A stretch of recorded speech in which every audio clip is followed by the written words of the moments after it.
Same story every day. How do I fight this pain today? Wake up feeling tired? Just how my neurons are wired. Every part of the body is in pain, as if being hit by a train. Time to get back on the saddle and fight with my limited arsenal. Tying and untying crepe bandages, compression, acupuncture, and massages. Physiotherapy and rest act as a fuel to get an upper hand in this duel. Heat, ice, ultrasound attempt to bring the enemy to the ground. This battle continues till the wee hours, until exhaustion and sleep overpass. Temporarily we wave the white flag. Next morning, the pain is back to nag.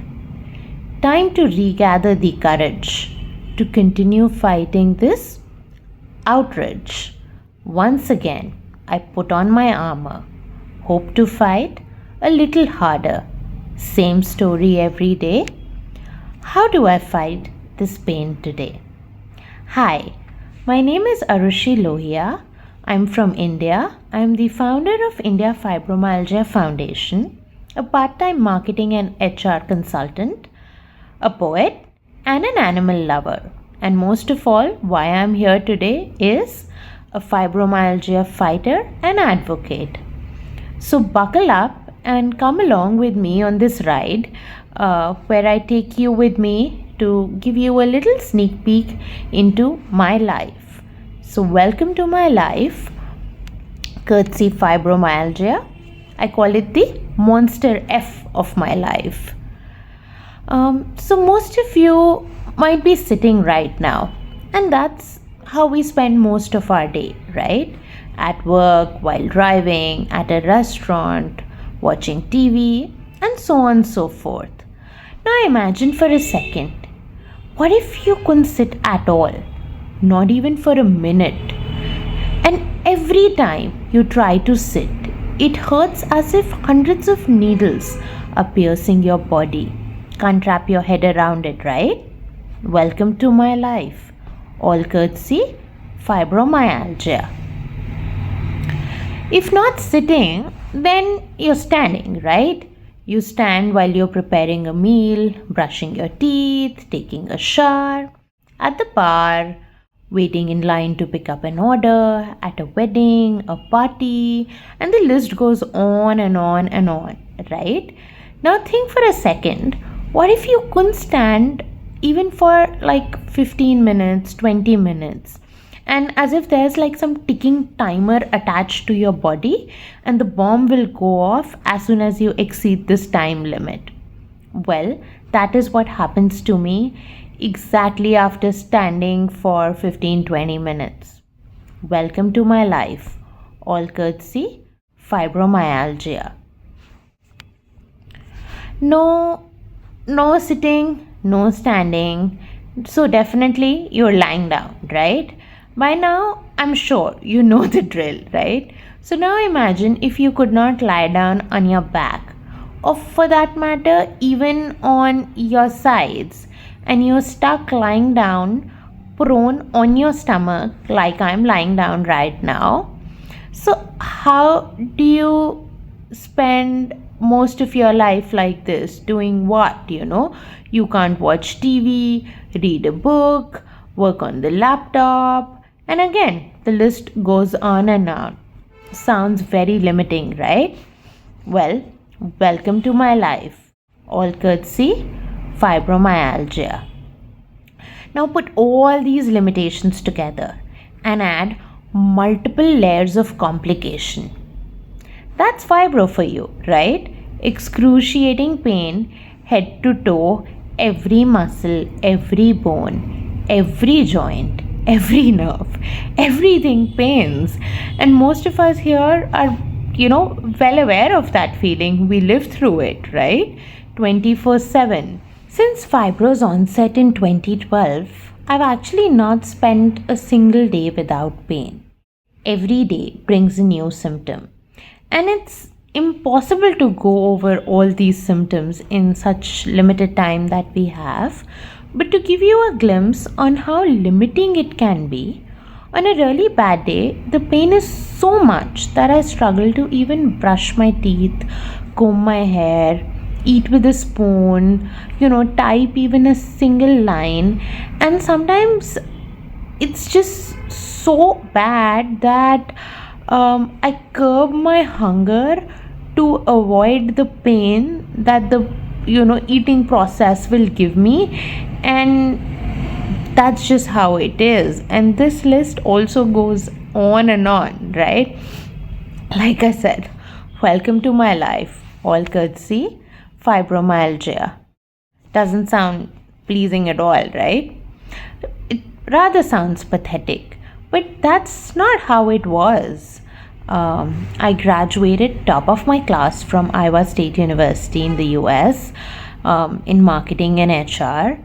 I'm a national level sports player. Well, not am. I think I should now say I was a national level sports player. And I was very lucky to combine both my passions of marketing and sports. And I got my dream job with ESPN. I was very ambitious, had a very strong work ethic. Always I was rated 5 on 5 in all my appraisals. Basically was accelerating up the corporate ladder. I worked for brands like Coca-Cola, ESPN, Kingfisher Beer. That's India's topmost alcobev beer brand. It was a very glamorous job profile. Got to work on some of the biggest sporting properties in the country, IPL, Formula One, FIFA, the Cricket World Cup, and with, some of the biggest people in the showbiz. Basically, I was living my life, like a dream. And everything that could go right was going right. And then, suddenly, in 2012, everything that could go wrong went wrong. Without any rhyme, without any reason. It was as if like Thanos had snapped the fingers and everything had suddenly just vanished. And I think the best way I can describe this feeling is by another poem that I wrote. So here I go. Standing in front of the mirror, trying to figure out what I see. Looks a lot like me, but feels nothing like me. Lost so much, had to let go of so much that made me me. Now just a silhouette of me, an imposter posing to be me, holding together broken pieces of me, standing in front of the mirror, trying to figure out a new me. Fibro not only disabled me physically, but it also drained me emotionally. The 3-year-long diagnosis journey itself took an emotional toll. Majority of the doctors, like most of you all know, just didn't know what they were talking about. They didn't know about fibro. Forget giving any relief. They rather refused to acknowledge my condition, my symptoms, and they said things like it's just stress, take a vacation, do meditation, it's all in your mind. And it made me feel like a victim of medical gaslighting. And different doctors came up with different diagnoses, only to be completely negated by the next doctor and leaving me completely confused and frustrated with my own battles. And just a side note here, and all this was happening in India, so fibro was not very common with the doctors in India, at least at that point of time. So I had to do a quick change of positions. My neck had started hurting, like turned to one side, so I had to switch sides. Anyway, so what we were talking about was, the battle that one was going through internally. And, it was a twofold battle that I was fighting. One was internal and one was external. An internal one where I was struggling to come to terms with the fact that life would never be the same. The dream job, the social life, friends, travel, fun, relationships, poof, everything had just vanished. And it took me a couple of years to find a new identity for myself, and it wasn't easy. I grappled, I struggled, and eventually came to terms with my new normal. It was a process like grieving, one day at a time, one step at a time. Went through everything: denial, anger, bargaining, and eventually followed by acceptance. So, with this acceptance came the strength to fight the external battle. The weird looks, the repeated questions, unsolicited advice, the ill informed remedies, frivolous comments like, take a break, take a vacation, quit your job, get married. Yeah, that was one of the cures, remedies apparently people had. And, all this was coming from people who did not even bother Googling fibromyalgia. And there's a lot of cultural context to this as well, South Asian cultures, like Melissa would know, have a lot of subtext around showcasing your vulnerability. So, all the external battle becomes much greater in places like these. And at this point, I decided, my body could be a slave of fibromyalgia, but I wouldn't let my mind be enslaved by it. I probably could not get 9 things out of 10 done, but I still could do that one thing, right? And I decided that I was going to do that one thing and do that one thing damn well and find some sort of a happiness or peace, just doing that one thing. And one such thing was my career. It was a big part of who I was. And fibro kind of gives me only 3 to 4 productive hours in a day. Rest, everything goes in pain management. So a full-time job was out of question. And we are talking of pre-COVID times when work from home as a concept, particularly in India, just did not exist. And the skills that I had acquired over the years, they did not translate into remote working at all. So what did I do? Well, I was not going to let my mind stagnate. So I started renewing my skill set, things that gave me flexibility of time, because fibro comes with a lot of sleep disturbances, insomnia. So keeping a proper schedule was impossible. I mean, that was one of the reasons, this weird sleep schedule that kind of hindered in me being present here physically, like in person today. And I had to send this recording your way. Yet there was an avoidance, a reluctance, and a discrimination from people in giving me work. They just refused to understand the concept that somebody who could be physically so unwell could still be mentally so agile. Basically, I did my bit, but the society around me unfortunately did not. And, again, I was a very extroverted person, many friends, very active social life. But since now I was confined to these 4 walls of my house, I could not go out for coffee, I could not attend parties, I could not take trips. So eventually my friend circle started reducing and I felt very isolated. People around me started getting awkward, and for reasons I still don't understand completely. Maybe they thought talking to me would be like talking to a patient, all sad and depressing all the time, and all about my illness, But they forgot, that I was still the same person. Um, I still laughed at the same jokes. I could still make them laugh, and still carry out a stimulating conversation. And there were days where, apart from my parents and my brother, there was not a fourth person I could talk to. I felt like someone, had trapped me in one of those big brother houses.